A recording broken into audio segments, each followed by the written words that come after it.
ETF index mutual funds నేర్చుకుని stock మార్కెట్లో రాణించాలనుకుంటున్నారా? వెంటనే ఈ నెంబర్కి కాల్ చేయండి. నమస్తే, వెల్కమ్ టు సుమన్ టీవీ. బంగారం వెండి ధరలు అమాంతం పెరిగిపోతున్నాయి. ఒక్కసారి ఈరోజు ఏంటో పరిస్థితి ఒక్కసారి మీకు వివరించే ప్రయత్నం చేస్తా.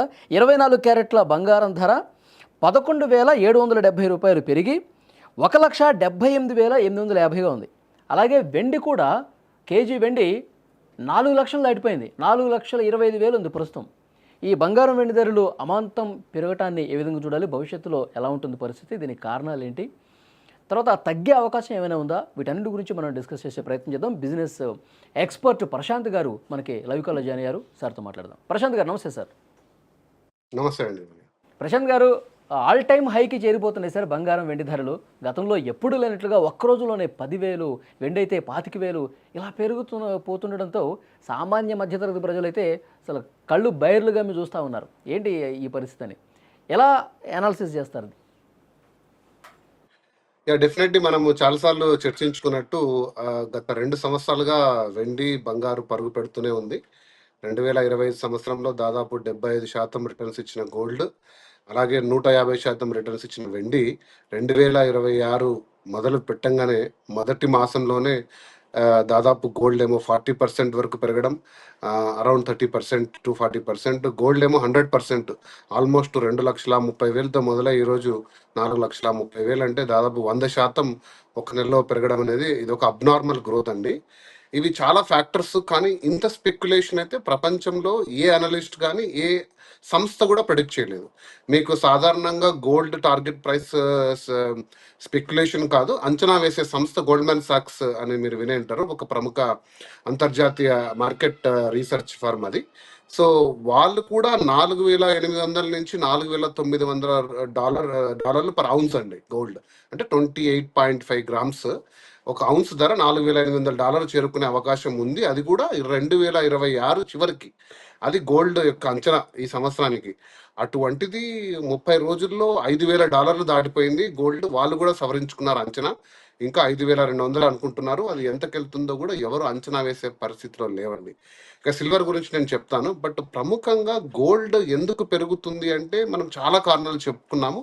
బట్ అన్నిటికంటే ముఖ్యమైన కారణం అండి డాలరైజేషన్. అంటే ప్రపంచము డాలర్కి ప్రత్యామ్నాయంగా ఇంకొక కరెన్సీ వైపు చూస్తుంది. అంటే అది పౌండ్స్ పెరగచ్చు, ఎన్స్ కావచ్చు, ఇంకోటి కావచ్చు, కానీ అన్నిటికంటే డాలర్తో పోటీ పడుతూ అందరూ కూడా, తర్వాత రీటైలర్స్ అయితేనేమి, హోల్సేల్ ఇన్వెస్టర్స్ అయితేనేమి, ప్రభుత్వాలు కూడా డాలర్కి ప్రత్యామ్నాయంగా ఇంకొక కరెన్సీని తీసుకొస్తున్నారు. అందులో మెయిన్ గోల్డ్ స్థానం సంపాదించుకుందండి. అందుకే విరివిగా గోల్డ్ కొంటున్నారు, రీసైకిల్డ్ గోల్డ్ కొంటున్నారు, ఇంపోర్ట్ చేసుకుంటున్నారు.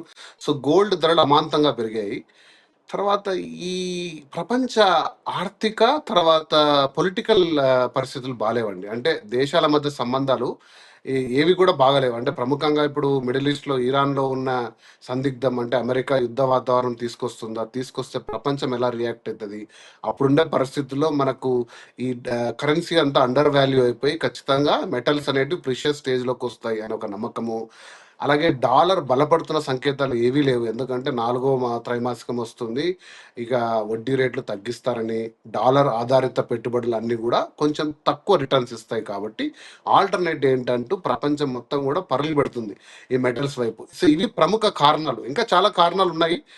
బట్ ప్రధానంగా బ్యాంకులు కొనడము, ఒక ఇన్వెస్టర్ డాలర్ మీద నమ్మకం సన్నగిలడం, ఇవి గోల్డ్ వైపు పరుగులు పెడుతున్నాయి. కానీ ఇంత అమాంతంగా ఎవరూ చెప్పలేరండి. అంటే ఏ అనలిస్ట్ కానీ ఏ సంస్థ కూడా ప్రెడిక్ట్ చేయలేదు. ఎందుకంటే గోల్డ్ ఎప్పుడు వొలటైల్ కాదంటే సడన్గా పెరిగి సడన్గా పడిపోయే సాధనం కాదు. మీరు 70 ఏళ్ళ చరిత్ర చూస్తే గోల్డ్ ఎప్పుడు ఇలా సడన్గా పడిపోయేది అంటే ఇక్కడ నుంచి కిందికి దిగే అవకాశం ఉండదు. పరిస్థితులు కొంత భిన్నంగా కనిపిస్తున్నాయి కదా సార్. ఇప్పుడు పెరగడం కూడా బాగా పెరుగుతుంది, తగ్గడం కొంచెం కొంచెం తగ్గినా సరే పెరిగే టైం వచ్చేసరికి బాగా పెరిగిపోతుంది. ఇదే అర్థం కావట్లేదు.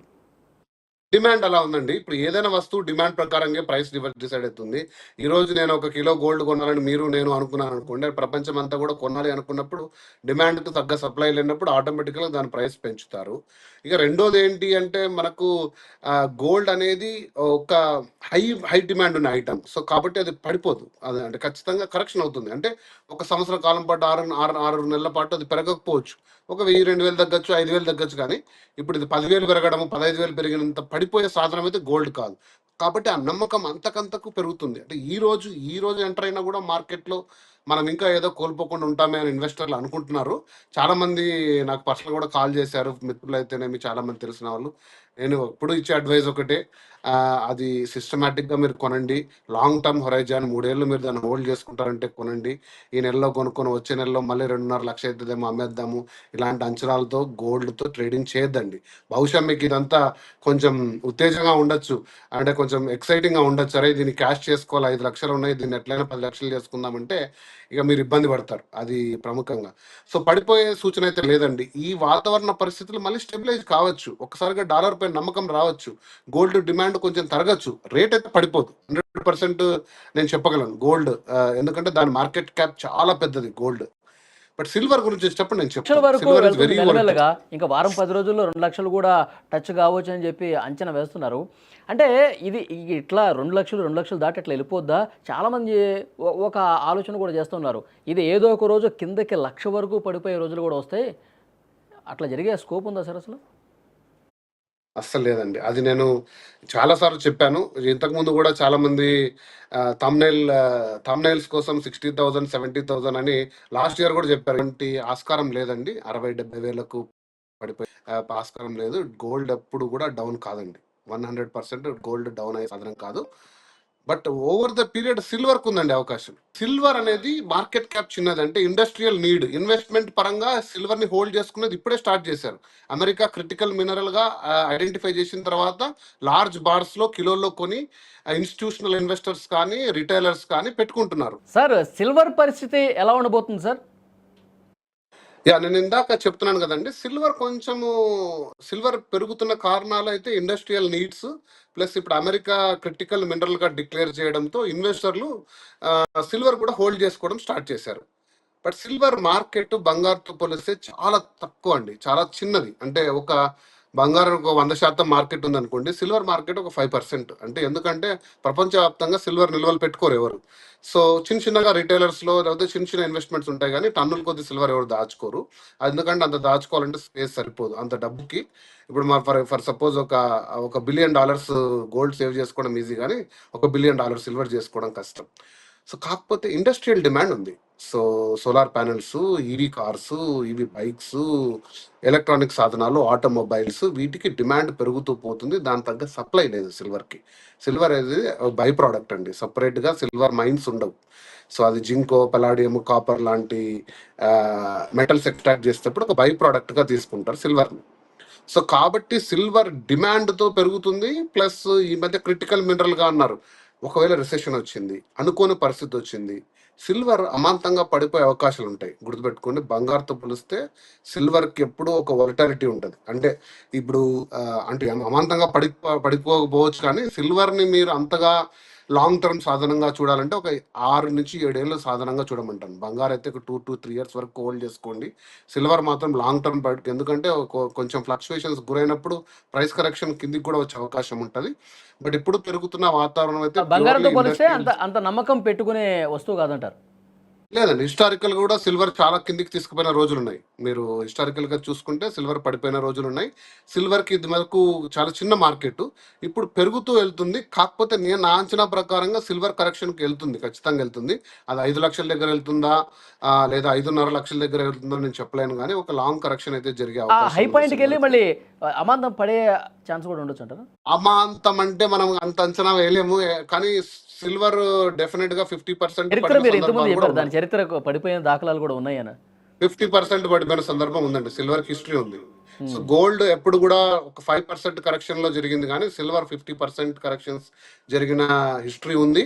అంత మార్కెట్ క్యాప్ లేదండి సిల్వర్‌కి. ఇప్పుడిప్పుడు పెరిగింది. మరి అమెరికా డిక్లేర్ చేసినాక క్రిటికల్ మినరల్‌గా హోల్డ్ చేసుకోవడం స్టార్ట్ చేసిన తర్వాత అది ఎంతకాలం ఉంటుంది? డాలర్ మళ్ళీ బలపడితే సిల్వర్‌పై మోజు తగ్గితే, లేకపోతే ప్రొడక్షన్ పెరిగినా, రీసైకిల్డ్ సిల్వర్ పెరిగినా, మళ్ళీ సిల్వర్ కొంచెం కరెక్షన్ అయ్యే అవకాశం ఉంది కాబట్టి సిల్వర్ ఇన్వెస్టర్స్ మాత్రం కొంచెం చూసుకోండి. మీకు వీలైనంత వరకు సిల్వర్ని డిజిటల్ రూపంలో తీసుకోమని నేను చెప్తాను. నిపాన్ ఉన్నాయి, ఈటీఎఫ్ ఫండ్, కొన్ని ఉన్నాయి ఫండ్స్. సింపుల్గా మీకు కావాల్సిన రీతిలో ఇన్వెస్ట్ చేసుకొని మీ టార్గెట్ అంచనా వచ్చినప్పుడు హోల్డ్ చేసుకొని దాన్ని క్యాష్ చేసుకోండి. ఫిజికల్గా సిల్వర్ తెచ్చుకొని హోల్డ్ చేసుకొని దాన్ని మళ్ళీ లెండింగ్ కూడా ఉంది, ఇప్పుడు ప్లెడ్జ్ చేసుకోవచ్చు. కానీ గోల్డ్ చేసినంత ఈజీగా సిల్వర్ని ప్లెడ్జ్ చేయవు, అంటే అన్ని బ్యాంక్స్ అంత ఈజీగా తీసుకోవు సిల్వర్ని. సో ఏ రకంగా చూసినా కూడా మీరు సిల్వర్ అనే దాని కొంచెం జాగ్రత్త వహించండి అని చెప్తాను. ఇప్పుడు జరుగుతున్న కారణాలు వేరే, పెరుగుతున్న ప్రైస్కి, కానీ ఇన్వెస్టర్స్ మాత్రం కొంచెం జాగ్రత్త వహించండి. బంగారం వెండి ధరల్లో గతంలో కొన్ని సంవత్సరాలుగా ఒకసారి కంపేర్ చేస్తే ఈ స్థాయిలో పెరుగుదల అనేది ఉందా సార్? గతంలో కూడా 10,000 12,000 బంగారం కూడా ఇట్లా పెరిగిన పరిస్థితి ఉందా? బంగారు సిల్వర్ చరిత్రలో ఇంత కరెక్షన్, ఇంత స్టీప్ హైక్ ఎప్పుడు లేదండి. బంగారు మీరు చరిత్ర తీసుకొని గ్రాఫ్ తీసుకుంటే మీకు యాన్యువల్ రిటర్న్ స్థిరంగా 8 to 10% ఇస్తూ వచ్చింది. కొన్ని సందర్భాల్లో 15 to 20% వచ్చింది. కానీ 75% సిల్వరు, సరే బంగారు, 150% సిల్వర్. ఈ ఇయర్ ఎంత పోతుందో తెలియదండి. 87,000 సిల్వర్ 2025 జనవరి 1, 87,000 ఉన్న సిల్వర్ ఈరోజు 4,50,000 అంటే 500% రిటర్న్. ఇలాంటి అబ్నార్మల్ గ్రోత్ అనేది సిల్వర్ హిస్టరీలో లేదు. గోల్డ్ కూడా 75% పర్ ఇయర్ అనేది లేదండి హిస్టరీలో. సో చెప్పాను కదండి, ఒక ఆల్టర్నేట్ కరెన్సీ ఎమర్జ్ అయ్యే విధానంలో ఉంది అని ప్రపంచం మొత్తం కూడా. డాలర్కి బలంగా ఇంకొక కరెన్సీ ఉండాలి, అది ఈ ప్రెషియస్ మెటల్ అయితేనే బాగుంటుందనే ఒక నమ్మకం పెరిగింది ఒకసారిగా. సో అందువల్ల ఇదంతా జరుగుతుంది. సార్ ఫైనల్గా ఈరోజు బంగారం కొనాలి అనుకున్న వాళ్ళకు ఏం చెప్తారు? నేను మొదటి నుంచి చెప్తున్నానండి, బంగారు ఈరోజు కొంటున్నారంటే మీ ఉద్దేశం కనీసం ఒక 2 సంవత్సరాలన్నా కనీసం హోల్డ్ చేసుకునే విధానంతో కొనండి. మీకు ఏదో నెక్స్ట్ మంత్ 5 లక్షలు అవసరం ఉంది కదా అని ఈరోజు మీ దగ్గర ఉన్న 2.5 లక్షలు పెట్టి నెక్స్ట్ మంత్ క్యాష్ చేసుకోవాలని చేయొద్దండి. మెటల్ ఎప్పుడు నేను చెప్తానండి, metals are always your insurance, not your growth asset. అంటే మీరు కార్కి ఇంజన్ ఉందనుకోండి, అది నడిపిస్తుంటుంది ముందుకి.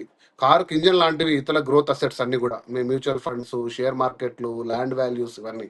కానీ బంగారం అనేది సీట్ బెల్ట్ లాంటిది, అది మిమ్మల్ని ప్రొటెక్షన్ కోసం వాడుకోవాలి మీరు ఇన్వెస్ట్మెంట్లో. ఇవి ఒక ఇన్సూరెన్స్ అసెట్స్. ఇవి మీకు ఎప్పుడో ఆపద వచ్చినప్పుడు వాడుకునే విధంగా ఇన్వెస్ట్ చేయండి అని నేను చెప్తాను. తర్వాత సిస్టమేటిక్గా ఇన్వెస్ట్ చేసుకోండి. ఒక 6 సార్లు ఎంటర్ కాండి 6 నెలల్లో.